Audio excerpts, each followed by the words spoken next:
Thank you, Mr. Chairman, and thank you both for being here today. I'm really concerned about the veterans thing, being a veteran myself and the district that I represent down in South Florida having a lot of veterans. You know, we had the recent decision out in Circuit Court of California where the Stolen Valor Act was deemed within someone's First Amendment rights to go out and wear whatever medals and things of that they wish. And so I think that there's this pervasive atmosphere out there of people being able to masquerade as veterans and using this program. So my concern is, you talked about how you work with the Veterans Administration. Are there other databases that you could use that help you? Because, you know, self-certification, as the chairman brought out, DD-214s are very easy to forge, and we see that lots of times. Even, you know, the retired ID cards are very easy to forge. So are there other databases other than the VA that you could use to assist you? There are other databases that we do use regularly. Okay. We have a number of databases in the General Services Administration that we check regularly, and we'll check against records from other agencies against those databases too. Do you flag someone? I mean, you know, even if there's not, you know, an immediate penalty or criminal prosecution, is there a means by which you can flag someone so that, you know, if they're trying to do this in Georgia, then next thing you know, they move and they try to do it in South Carolina, North Carolina? Well, there is, and in fact, I have developed a interactive map of the United States with the databases of debarred contractors for each state. Now, we don't have links to every state because states differ in whether they have a consolidated database for debarred contractors or whether they're organized by city. But we have links to the states that we can have links to. And we do have one for Georgia.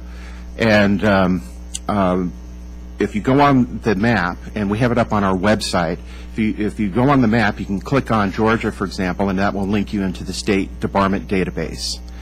And I've been pushing this for a number of years because we have come across cases where contractors have been debarred in, for example, a highway guardrail company was debarred in the state of New Jersey in 2005 for making defective guardrails, something that's pretty important. After it was debarred in New Jersey, the state of Delaware entered into contracts with that company, and then the federal government entered into contracts in Pennsylvania with the same company. We caught up with them, and in 2007, the CEO and the company pled guilty to wire fraud. And even then, it took us a year to get them on the excluded parties list for the federal database, debarment database. After we came across that case, we developed this interactive map, and we tried to make it known to as many people as we can, including city officials in Atlanta, because we had investigated a case in California where a couple of individuals were selling defective counterfeit smoke alarms. And they would get a piece of tape and say certified by Underwriters Laboratory and put it on the back. GSA bought about 20,000 of these. They were debarred. They were caught, convicted, debarred. Sometime after that, but before they went into the federal prison system, they sold 15,000 to the Atlanta Fire Department. And they gave them out to disadvantaged neighborhoods to have smoke alarms, and they didn't work. They had to do the recall, and I understand now they've changed procurement law for the city of Atlanta to require them to check the federal debarment database, and they do have our interactive map as well. So checking databases is very important. I'm sorry to go on about that. No, well, you bring up another, if I can have a little more time, but what's the gamut, the minimum maximum of penalty, of punishment? I mean, that's an important deterrent. So, I mean, when people come in, and let's say I'm coming in to apply for, you know, service-disabled, veteran-owned small business, does someone tell me right up front, you know, if you are found out to be defrauding the government, this is the minimum you can receive, maximum that you can receive? I'll give Inspector General Miller a break, and I'll try to address your question. There's no question, when you are trying to enter a government program and you're making affirmative statements that, if true, were to allow you to be in the program, you're certainly certifying to the accuracy of that and subjecting yourself to federal and civil penalties. I believe that there's verbiage to some extent on the forms that, like a normal legal firm, I hereby affirm and know that I could be subject to these penalties. But I want to emphasize a couple things that are very important, I think, for the system to work.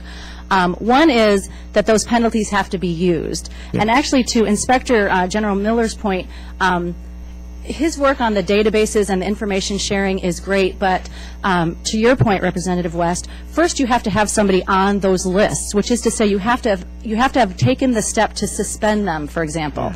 Yeah. It's not enough to just, one of the things that concerns me about both, as was just mentioned, how once the government started looking closer, a lot of people just left the program.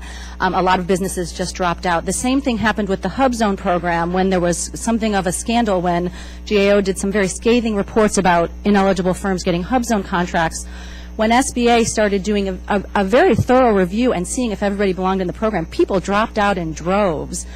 And that's great, but unless they may have gotten contracts already under that, and unless, and this would be very time intensive, unless we've gone back and seen that that's happened and then taken action against them, if they're going now and they're in a different program, or if they were working with the federal government, dropped out, and now are trying to do business with Alabama, but it was enough that they just dropped out, nobody's going to know that. So I think that one of the things that I know that both of us spoke about in our written statement is the importance of suspension and debarment as a tool.